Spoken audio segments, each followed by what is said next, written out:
فدق، کیا یہ وراثت کا مسئلہ تھا یا ایک چیز جو نبی نے خود اپنی بیٹی فاطمہ زہرا کو دے دی تھی؟ تفسیر الدر المنثور کے مطابق جب یہ آیت نازل ہوئی اور جو مال اللہ نے اپنے رسول کو بنا جنگ کے دیا وہ صرف اللہ، رسول اور رسول کے قرابت داروں کا حق ہے، سورہ الحشر۔ نبی نے فاطمہ کو فدق دے دیا، لیکن ابو بکر نے کہا ہم انبیاء جو چھوڑ کر جاتے ہیں وہ صدقہ ہوتا ہے۔ فاطمہ نے جواب دیا کیا تم نے قرآن نہیں پڑھا؟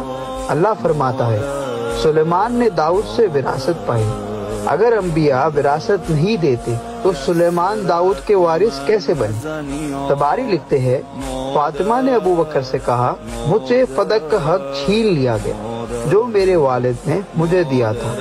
سنی محقق ابن ابی الحدید بھی لکھتے ہیں فاطمہ زہرا نے کہا میرے بابا نے مجھے دیا تھا، اگر نبی نے فدق دیا تھا، اگر قرآن وراثت کا تسلسل دکھاتا ہے تو پھر فاطمہ زہرا کا حق کیوں چھینا گیا؟ آپ فیصلہ کریں۔